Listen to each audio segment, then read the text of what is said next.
The message came on a quiet Tuesday morning, and it changed everything. It did not arrive as a flash of light or a booming voice from the sky. It arrived the way most important things arrive now, through a screen. Every government on Earth received the same file at the same second. No radio static, no countdown, just a calm, synthetic voice speaking perfect English, perfect Mandarin, perfect Arabic, perfect Hindi, and 40 other languages all at once, as if the speaker had learned humanity by reading its whole library overnight. The voice said its name was Envoy Thal Kor, speaking on behalf of the Vareth Concord, a council of starfaring species that had been watching Earth for longer than anyone wanted to admit. The message was short. Humanity had been observed. Humanity had been judged. Humanity was, in the words of the Concord, an unstable young species with weapons far beyond its wisdom. Earth was ordered to disarm. Every nuclear warhead, every orbital defense platform, every warship larger than a coastal patrol boat, all of it had to be dismantled within 100 days. Failure to comply would be treated as an act of aggression against the wider galaxy, and the Concord did not tolerate aggression. In Geneva, an emergency session of the United Nations Security Council ran for 18 hours straight. In Washington, the president did not sleep for 2 days. In Beijing, in Moscow, in New Delhi, in London, the story was the same. Leaders who had spent their careers arguing with each other suddenly found themselves staring at the same impossible problem.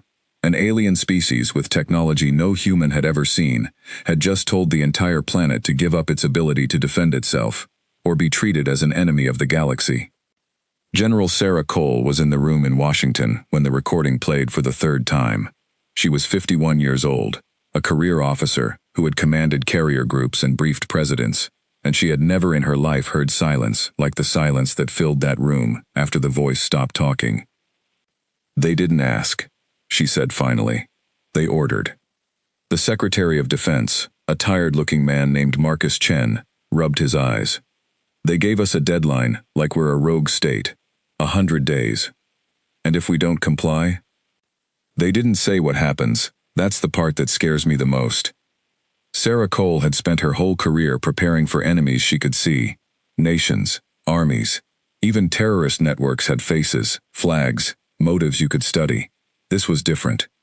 This was a voice with no face, speaking from somewhere beyond the orbit of Neptune according to the signal trace, telling an entire species to kneel.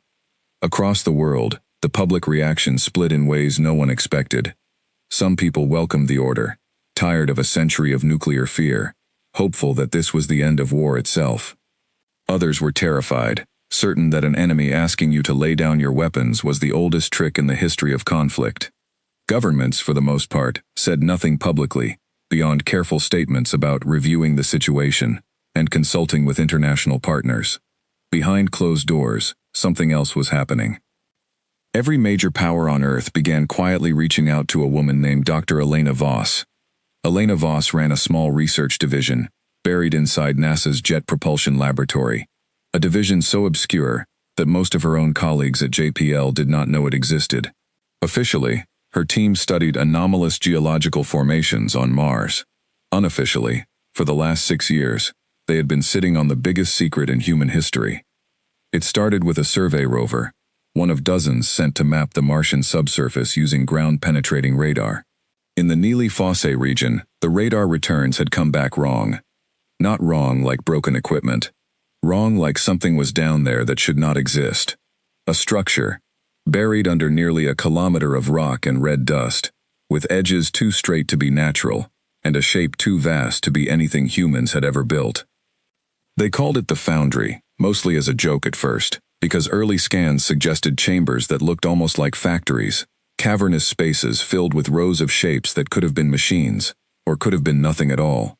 6 years of careful, secret digging, 6 years of small robotic probes squeezing through cracks in ancient rock, 6 years of funding hidden inside black budgets that even most senators never saw, and Elena Voss's team had confirmed one simple, world-changing fact. Something built by a civilization far older and far more advanced than humanity was sitting under the surface of Mars, and parts of it were not dead, parts of it were only sleeping. When the alien ultimatum arrived, Elena Voss was in her office at 2 in the morning, staring at the same radar images she had stared at 1,000 times before, when her secure phone rang. It was Marcus Chen. "You need to come to Washington," he said. "Bring everything you have on the foundry." Everything. She sat very still for a moment, looking at the glowing outline on her screen. The shape of something ancient and enormous buried in red dirt 60 million kilometers away. "They're asking us to disarm," she said slowly. It was not a question. "They are." "And you're thinking about Mars." "I'm thinking," Chen said, "that maybe it's time somebody in this government finally understands what you people have actually found down there. Because right now, disarming might be the only card we think we have. I want to know if that's true." 3 days later, in a windowless room deep beneath the Pentagon, Elena Voss stood in front of the President, the Joint Chiefs of Staff, General Sarah Cole, and a dozen of the most senior intelligence officials in the country. And she told them everything. She told them about the radar anomaly, about the chambers, rows upon rows of shapes the size of buildings, arranged with a precision that no natural process could produce. She told them about the 2 small probes her team had managed to send into the outer edges of the structure, machines barely larger than a shoebox, crawling through gaps that had not seen light in what her geologists estimated to be at least 2 million years. She told them about the images those probes had sent back before their signals died, long shapes, sleek and layered, resting in cradles that seemed built for exactly that purpose. Not ruins, not wreckage, storage. Something had been placed there deliberately, sealed away, and left waiting. She told them about the one probe that got close enough to touch a surface, and about the reading that came back afterward, a faint but unmistakable pulse of energy, the kind of signature her team associated with active systems, not dead ones. "We don't know what it is," she said, her voice steady, despite the weight of the room's attention. "We don't know who built it, or why, or what it's for. We don't know if it's a weapon, a ship, or something we don't even have a word for yet. What we do know is that it is old, it is vast, and at least some part of it is not fully dormant. Something down there is still, in some sense, alive." The room was silent for a long moment. "Could it be a threat to us?" the President asked quietly. "I genuinely don't know," Elena admitted. "But I know this.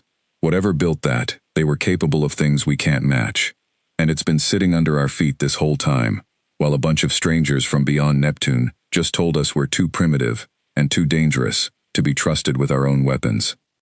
General Cole leaned forward. "Doctor, be straight with me. Is there any chance at all, that what's under Mars could give us a real advantage, something to actually stand on, if these Varath decide talking isn't enough?" Elena Voss thought about the 6 years she had spent staring at ancient shapes in the dark, 6 years of nights like the one she'd just had, 6 years of never quite being able to prove what her gut told her from the very first scan. "I think," she said carefully, "that whoever built the foundry did not build it to lose." That single sentence changed the direction of the next 100 days. Publicly, Earth's governments began the slow, visible process of complying with the Varath ultimatum. Nuclear stockpiles were inventoried by international observers. Naval fleets were photographed and logged. Orbital defense platforms, still new and barely tested, were marked for dismantlement on a public schedule, broadcast to alien monitoring stations that had quietly taken up position at the edge of the solar system, near the orbit of Jupiter, watching everything. It looked, from the outside, like total surrender. Behind the scenes, something else began. A coalition formed in total secrecy, built from the wreckage of old rivalries. American, Chinese, Russian, European, Indian, and Japanese scientists and engineers, people who a year earlier might have been forbidden from speaking to each other, found themselves working side by side, under armed guard, in a facility built into the side of a mountain in Nevada. Their orders came directly from a joint council of world leaders who had agreed, for the first time in human history, on exactly one thing. They were not going to leave their species' future entirely in the hands of an alien council that had shown up out of nowhere and started giving orders. The public disarmament was real. The nuclear weapons really were being dismantled. The warships really were being scrapped. Humanity, watched by unseen eyes above Jupiter, was doing exactly what it had been told. But 300 kilometers beneath the red dust of Mars, robots that had once explored in secret and silence now worked around the clock, carefully, patiently, beginning to open a door that had been sealed for 2 million years. Elena Voss stood in mission control the night the first heavy excavation drone finally broke through into the outer chamber of the foundry, watching a live feed that no one outside that Nevada mountain would ever be allowed to see. On the screen, lit by the drone's floodlights, the chamber stretched away into darkness, far larger than any scan had suggested. Rows of long, sleek shapes rested in their cradles, exactly as the old probe images had shown, but there were more of them now visible than anyone had dared to hope. Hundreds. Perhaps thousands. And along the wall closest to the drone, faint and steady, a line of soft blue light pulsed once, twice, 3 times, like something breathing, after a very long sleep. Marcus Chen, standing beside her, watched the same feed, with his jaw tight. 97 days, he said quietly. We have 97 days before that deadline comes due. Elena Voss did not take her eyes off the screen. Then we'd better find out what we're dealing with, she said, because I don't think whatever built this is going to wait for us to be ready. Above them, far above the mountain, far above the atmosphere itself, the watchers near Jupiter continued their quiet vigil, confident that the small, primitive species below was doing exactly as it had been told. They had no idea what was waking up beneath the dust of Mars. 40 days into the 100-day deadline, the Verath sent inspectors. 3 ships dropped out of whatever strange method of travel the Verath used and took up orbit around Earth, close enough that they could be seen with amateur telescopes from every continent. They were not warships, or at least they did not look like warships. Long and pale, shaped like smooth river stones, moving with a silence that unsettled every radar operator who tracked them. A shuttle descended to Geneva, carrying envoy Thalcor in person for the first time, along with a small team the Concorde called compliance observers. Thalcor turned out to be tall, thin, and covered in fine gray scales that shimmered faintly under artificial light. It had large dark eyes, an unreadable face, and a voice that, in person, was somehow even calmer and more precise than it had sounded through the recorded message. It walked through the halls of the United Nations building flanked by 2 silent, heavily armored escorts, and it spoke to human leaders the way an adult might speak to a child who had almost, but not quite, understood a simple instruction. Your compliance has been noted, Thalcor said, standing before the Security Council on the 40th day. 61% of your recorded nuclear arsenal has been verifiably dismantled. 14 of your 22 primary naval fleets have been decommissioned. This is acceptable progress. The president, seated at the head of the table, kept his voice level. We're doing what was asked. You are doing what was required, Thalcor corrected gently. There is a difference. Requirement is not generosity, human. It is survival. The galaxy has rules older than your species' entire recorded history. Young civilizations that grow weapons faster than they grow wisdom do not survive contact with the wider community. We have seen this pattern many times. We are, in our way, saving you from yourselves. And if we finish the process on schedule, then Earth will be permitted a probationary status within the outer boundary of Concorde space. Limited trade, limited contact, in time, perhaps more. Thalcor's dark eyes swept slowly across the room. But I must be honest with you, since honesty seems to be a value your species claims to hold. Not every member of the Concorde Council believes you deserve even that much. Some believe your species should simply be contained, watched, kept small. There are older species out there who remember what happens when a young, aggressive race is allowed to grow unchecked. No one in the room answered right away. I would advise full and complete compliance, Thalcor added, for your own sake.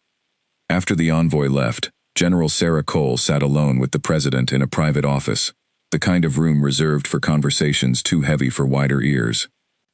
They're not here to help us, she said. That thing didn't come to check boxes on a form. It came to look us in the eye and remind us who's in charge. You think they suspect something, the president said.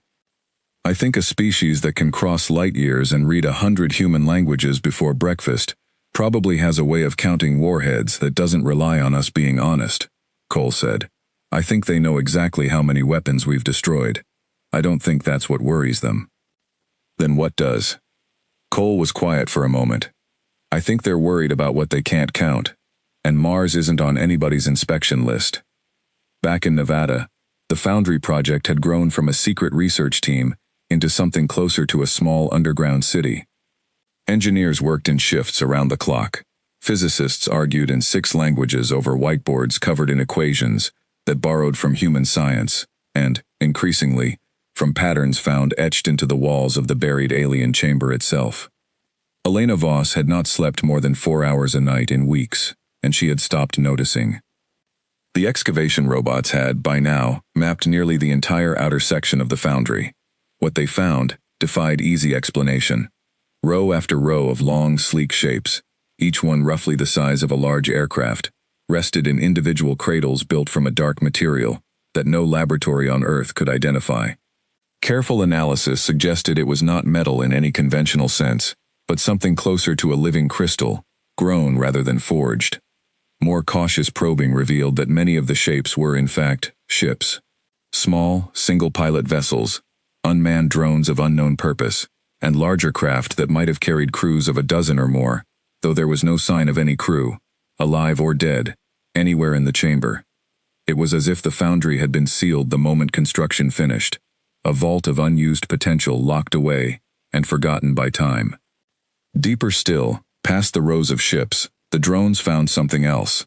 A central chamber, far larger than anything around it, dominated by a single structure unlike the rest, a towering column of the same crystal material, wrapped in soft, pulsing light that had grown steadily brighter as the excavation progressed.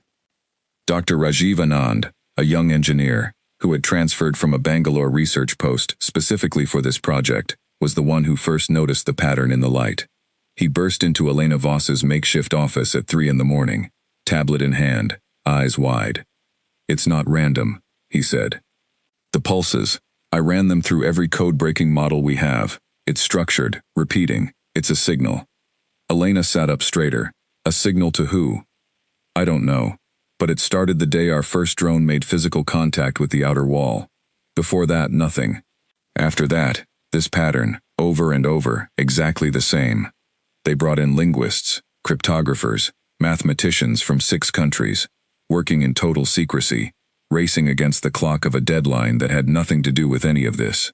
It took 11 days to crack even a fragment of the pattern. What they found was not a language, not exactly.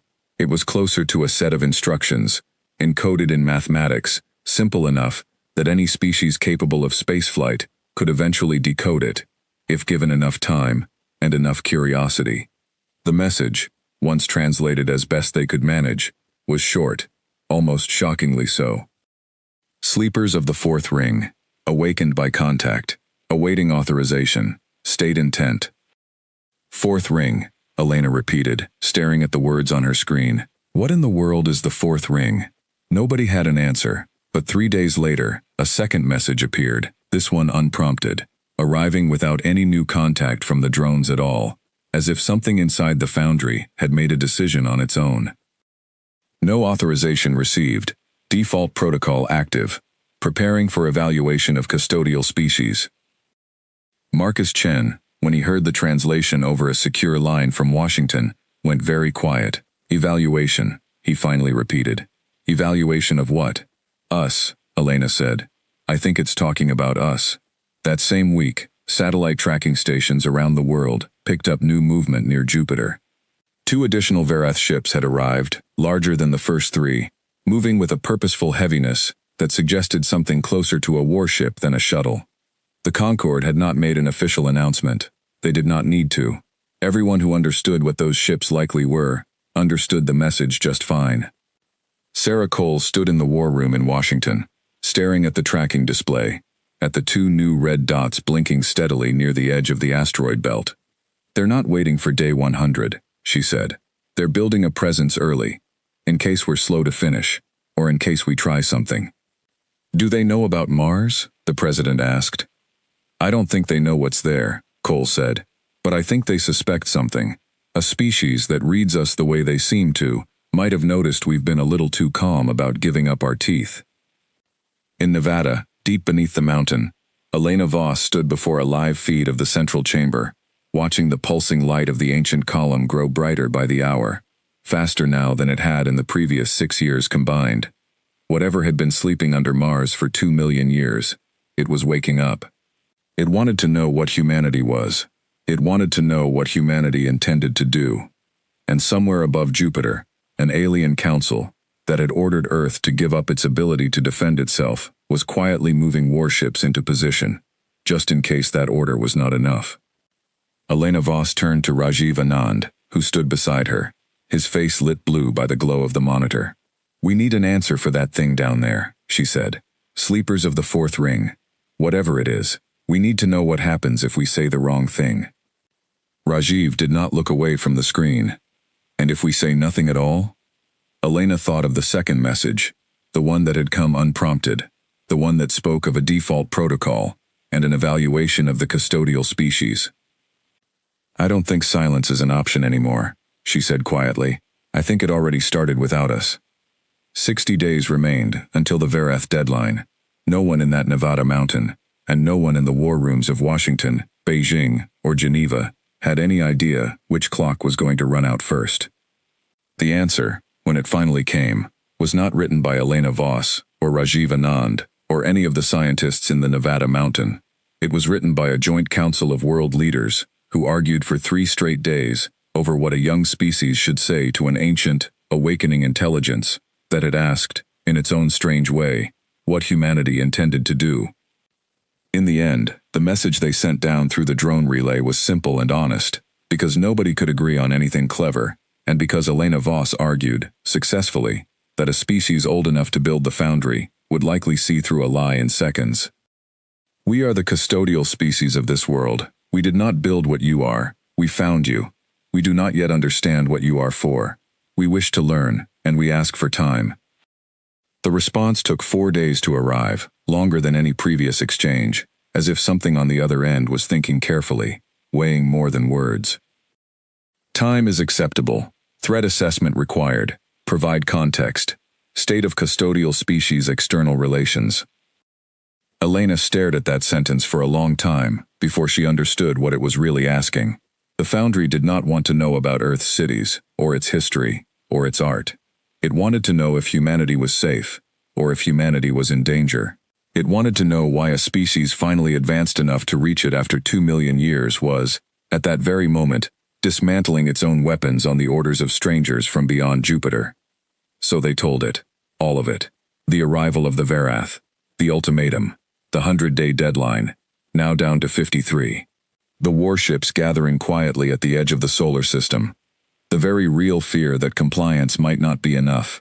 That a species judged unstable might simply be contained, or worse, dealt with by the more cautious members of a Concord that did not entirely trust its own envoy's mercy. The Foundry did not respond immediately. For 6 days, the pulsing light in the central chamber simply continued, steady, patient, giving nothing away. Elena Voss barely left the control room during that time, surviving on coffee, and the kind of exhausted focus that came from knowing the fate of an entire species might be turning on the mood of an ancient machine 200 million kilometers away. On the 7th day, the light changed color, from soft blue to a deep, steady gold, and a new message arrived, longer than any before it. Threat assessment complete. External species designation. Verath Concord, catalogued. Known pattern. Containment doctrine. Applied to 17 previous young species within surveyed record. 6 contained peacefully. 11 contained by force. 0 permitted independent development beyond Concord oversight. Custodial species status, viable. Foundry assets, operational at 61% capacity, rising. Full activation available upon formal request by recognized planetary authority. Query: does custodial species request activation? The room went completely silent when the translation finished loading on the main screen. Elena Voss read it 3 times before she trusted herself to speak. "It's asking permission," she said quietly. "It's not going to act unless we tell it to." Rajiv Anand's hands were shaking slightly as he pulled up the secondary data the message had included. Rows and rows of technical readouts the Foundry had attached almost as an afterthought. A full inventory finally unlocked and shared freely. 940 ships in various classes. Automated defense systems built into the chamber walls themselves. And, buried deep in the data, references to something the translation software struggled with. A term that kept appearing again and again. Something the Foundry called, in its closest English approximation, the ring cannon. "What is that?" Elena asked, pointing at the term on screen. Rajiv shook his head slowly. "I don't know yet, but look at the power draw numbers next to it. That single system alone is drawing more energy than every nuclear plant on Earth combined." Marcus Chen, watching the feed remotely from Washington, spoke through the secure line, his voice tight. "Dr. Voss, I need you to understand something. What you just found isn't a defensive shield. It's not a deterrent. If those numbers are even close to accurate, that thing under Mars could be the single most powerful weapon in this entire region of space." "I understand that," Elena said. "Then you understand why we cannot ask it to activate lightly." But the clock did not care about caution. 49 days remained until the Verath deadline, and the compliance observers stationed on Earth had begun submitting sharper, more suspicious reports back to their fleet. 2 more Verath ships arrived at the edge of the solar system that same week, larger than any before them, moving with the unmistakable posture of a species preparing for the possibility that words alone might not be enough. Then, on the 44th day, everything changed at once. A routine inspection team, walking through a decommissioned naval shipyard in South Korea, found something they should not have found. A single half-dismantled destroyer, its main weapons system still intact, hidden behind a set of false records that some overworked, panicked local official had created months earlier, out of simple fear, never imagining it would be discovered by alien eyes capable of scanning far deeper than any human inspector ever could. It was a small thing, a single ship, a local mistake, not a global conspiracy. But Thalcor did not see it that way, or chose not to. The envoy appeared on every screen on Earth within hours, its calm voice carrying an edge that had not been there before. "Compliance monitoring has detected deliberate concealment of prohibited military assets," Thalcor announced. "This is a direct violation of the disarmament order. The Concord Council has been notified. Deadline compliance will now be reviewed with heightened scrutiny. Any further violations, however small, will be treated as evidence of bad faith on behalf of the entire species." Sarah Cole watched the broadcast from the war room in Washington, jaw tight with fury she did not bother to hide. "One ship," she said. "One old, half-scrap destroyer. Some scared regional commander tried to hide, and suddenly the entire planet is under review." "They were already looking for a reason," the president said grimly. "This just gave them one." 2 days later, Thalcor requested, in language that sounded polite but left no real room for refusal, that Concord inspection teams be granted direct physical access to any and all research and military facilities on Earth, without prior notice, for the remainder of the disarmament period. It was, everyone in that room understood immediately, a demand that would eventually lead the Verath straight to the door of a mountain in Nevada. Elena Voss was in the control room when the news reached her, standing before the softly glowing gold light of the Foundry's central column, the ancient machine's message, still displayed on the screen beside her. Query: does custodial species request activation? She thought about the 17 previous young species, catalogued in the Foundry's threat assessment. 6 contained peacefully, 11 contained by force, 0 permitted independent development.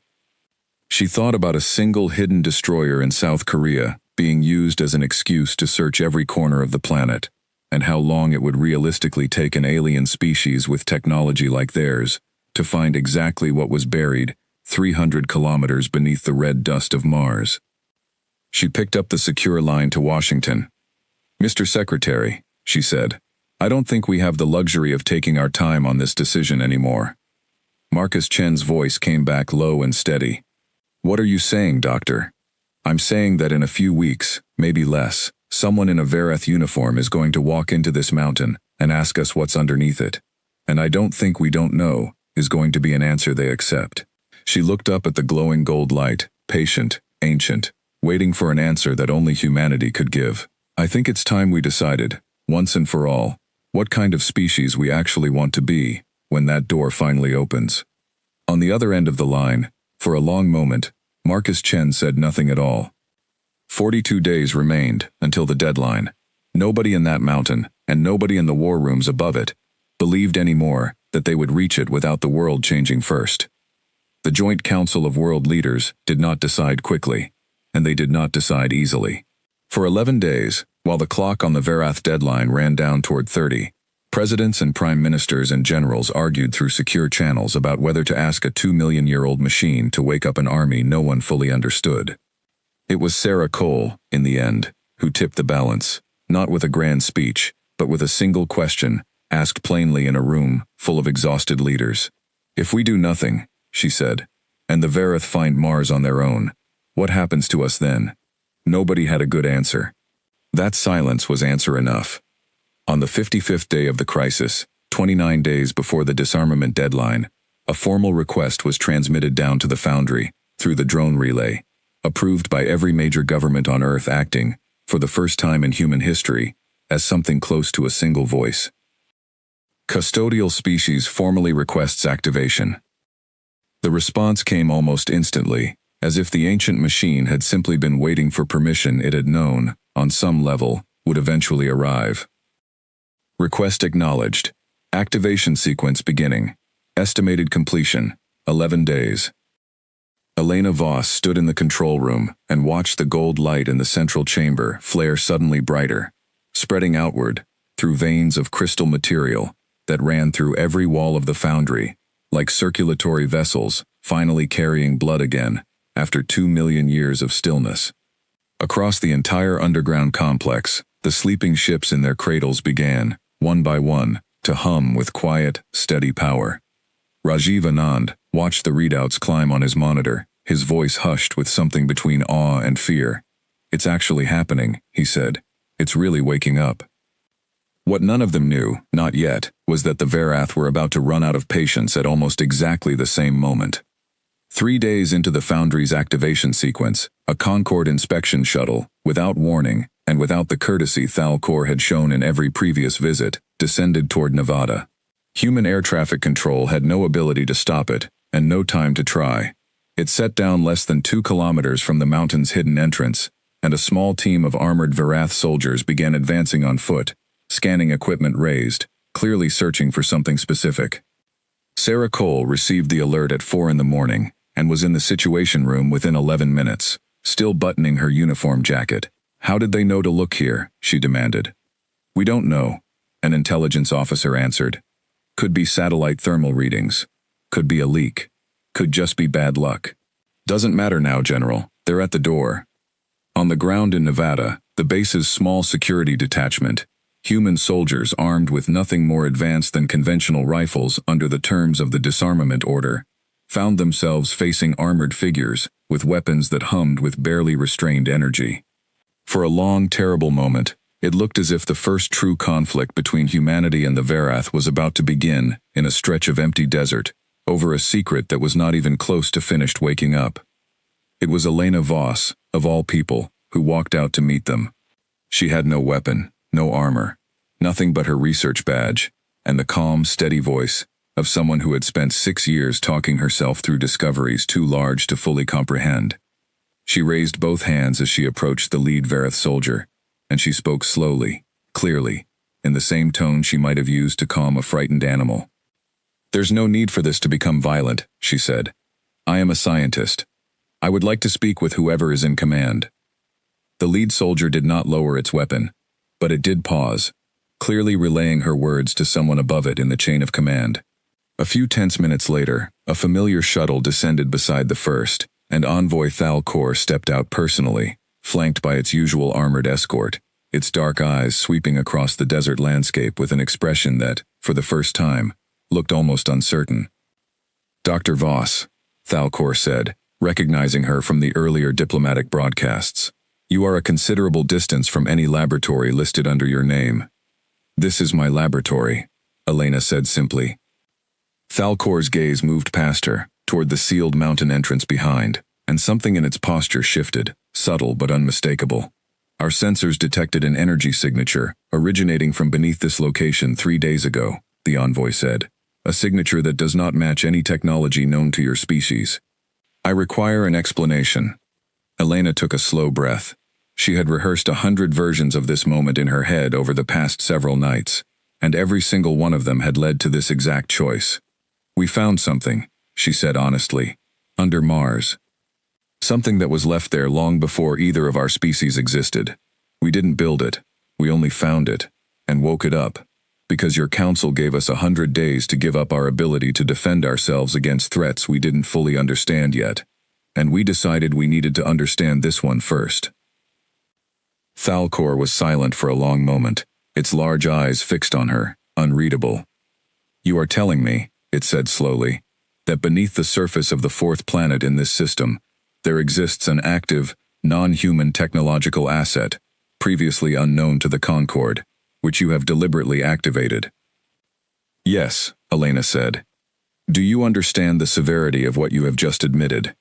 "I understand that your council found 17 young species before us," Elena said, her voice steady despite the fear tightening in her chest. 6 contained peacefully, 11 contained by force, 0 ever allowed to grow on their own terms. I understand that pattern very well, Envoy, and I understand that whatever we found under Mars was built by someone who did not intend for a species like us to face that pattern defenseless. For the first time since Elena had seen it, Thalcor's composure cracked, just slightly, a flicker of something that might have been surprise, or might have been the beginning of real fear. "Nothing survives from the era that predates the Concord's oldest records," Thalcor said quietly, almost to itself. "Nothing is supposed to remain." "Something did," Elena said, "and it's waking up." The envoy turned abruptly and spoke rapidly into a device on its wrist, a private, encrypted channel that no human translator could follow. Whatever it said, the tone of it was urgent enough that the armored soldiers around it immediately lowered their weapons and began falling back toward their shuttle. "I must return to my fleet," Thalcor said. "This information changes the nature of our assessment. I would advise your leadership to prepare for further contact, very soon, and I would strongly advise against any hostile action from this facility in the meantime." "That advice runs both ways," Elena said. Thalcor studied her for a long moment, and something in its expression, alien as it was, seemed almost like respect. "You are a very unusual species," it said finally. 6 years ago, my council believed you were dangerous because of your weapons. I am beginning to suspect the true danger was never your weapons at all." The shuttle lifted off minutes later, climbing fast into the pale morning sky, and within the hour, satellite tracking confirmed what everyone in the Nevada war room had already guessed. Every Verath ship near Jupiter had begun moving, not toward Earth, but into a tighter defensive formation, as if a council, that had spent the entire crisis giving orders, had suddenly found itself facing a question it did not know how to answer. Deep beneath the mountain, the gold light of the foundry's central chamber continued to spread, steady and unstoppable, and on Elena Voss's monitor, a new line of text appeared, quiet and simple, against the glowing backdrop of an army 2 million years in the making. Activation sequence, 78% complete. 26 days remained until the original Verath deadline. Nobody believed, not anymore, that the deadline was the thing that mattered most. The Verath Concord requested a full council session 8 days after Thalcor's visit to Nevada, and this time, for the first time since the crisis began, they asked, instead of demanded. The request came through Thalcor personally, transmitted to every government on Earth at once, its usual calm certainty replaced by something more careful, more measured. The full Concord Council wished to speak with representatives of humanity, not to issue another order, but to understand exactly what had been found beneath Mars, and what humanity intended to do with it. Sarah Cole sat in on the preparation meetings, watching world leaders argue over who should speak, what should be shown, how much honesty was wise, and how much was dangerous. In the end, it was decided that Elena Voss would join the human delegation, alongside the President, the Secretary of Defense, and General Cole herself. Not because any of them held the highest rank, but because Elena was the one person on Earth who actually understood what the Foundry was, and Thalcor had made it clear the Council wanted answers from someone who had actually stood at its threshold. The meeting took place aboard a Verath vessel, in high orbit above Earth, a ship larger than anything humanity had ever built, its interior lit with the same soft, patient light Elena had come to recognize from the foundry itself, though the two technologies were, Thalcor assured her, entirely unrelated. The council chamber held 11 members, representing 11 different species, each one strange and unfamiliar in its own way. Some sat in gravity fields tuned to their own worlds. Some communicated only through translation devices that turned clicks and low hums into careful, formal English. At the center of the chamber sat the eldest member, a small, ancient-looking being, introduced only as first speaker Vess, whose species, Thalcor had quietly explained beforehand, had been part of the Concord since before most of the others existed. "You have activated a precursor asset," first speaker Vess said, once introductions were finished, its translated voice carrying a weight that made the whole chamber fall silent. "This has not happened in recorded Concord history. We believed all such assets to be lost, destroyed, or beyond recovery. Explain to us what you have done, and explain to us why." Elena Voss stepped forward, aware of every eye, human and alien alike, resting on her. She had rehearsed this moment more times than she could count, but standing there, in a chamber built by beings older than human civilization itself, all her rehearsed words fell away, leaving only the plain truth. "6 years ago, we found something buried under Mars," she said. "We didn't know what it was. We spent years trying to understand it carefully, quietly, without disturbing it, because we were afraid of exactly this moment, standing in front of people far more advanced than us, trying to explain something we barely understood ourselves. And then your Concord arrived," she continued, "and told us to give up our ability to protect ourselves, with no real explanation, beyond a pattern you've apparently repeated 17 times before us. 6 species contained peacefully, 11 contained by force, never once allowed to simply grow." She let that sit in the silence of the chamber for a moment. "We didn't wake up what's under Mars because we wanted a weapon, Speaker Vess. We woke it up because we were afraid we were about to become case number 18, and we decided, as a species, that we would rather understand our own fate than have it decided for us in silence." The chamber was quiet for a long moment. Several council members exchanged looks, low murmurs passing in languages the human translators struggled to keep pace with. "The pattern you describe exists for a reason," another council member said finally, its voice sharp, defensive. "Young species with great power and little wisdom have caused catastrophic harm throughout galactic history. Our caution is not cruelty. It is the accumulated wisdom of a much longer history than your species yet possesses." "I understand that," Elena said. "But wisdom that never allows a species to prove itself isn't wisdom. It's just control, dressed up in kinder words." She glanced briefly at General Cole, who gave the smallest nod of encouragement. "We're not asking you to trust us blindly. We're asking for something closer to what you'd give any new neighbor, a chance to show who we actually are, instead of being judged only by what we're capable of." First speaker Vess studied her for a long moment, with eyes that seemed to hold centuries behind them. "The asset beneath your world," it said slowly. "What is its true capability?" Elena hesitated, glancing once more at the president, who gave a small, tired nod. There was no point in half-truths now. "Enough," she said simply, "that if the Concord had chosen force instead of conversation today, we believe we could have made that choice extremely costly for both sides. We don't know its full limits. We don't fully understand who built it, or why it was left for us to find. But we know it is old, and it is powerful, and it chose, on its own, to ask us for permission before it acted. Even a machine built by whoever came before you seemed to understand that force should be a last resort, not a first instinct." She paused.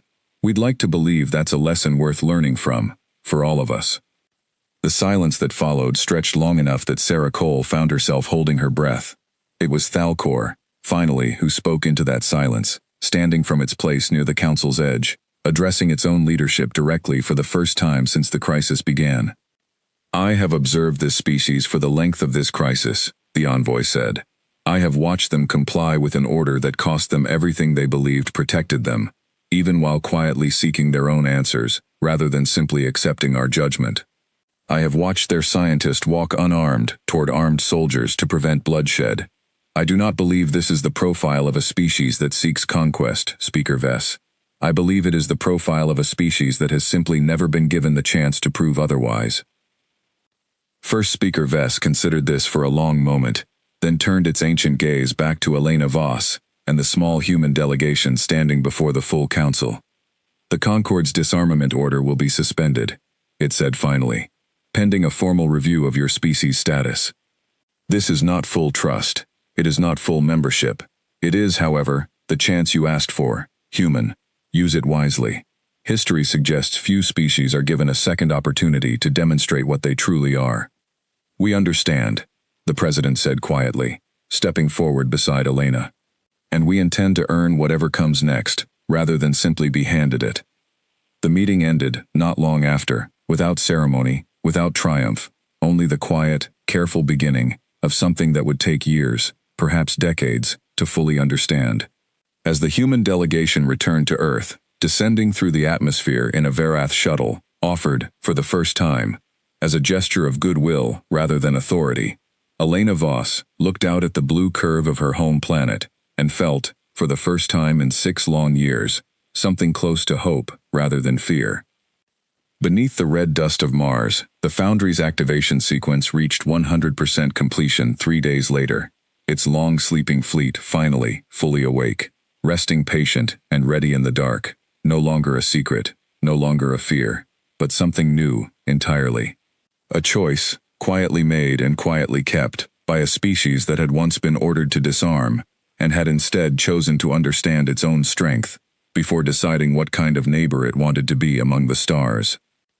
Sarah Cole, standing once more in the war room in Washington, looked at the steady stream of data now flowing openly between Earth and the ancient machine beneath Mars, and allowed herself, for the first time in months, a small, tired smile. They wanted us weak, she said quietly, to no one in particular. Instead, they taught us exactly how much we still had left to discover about ourselves.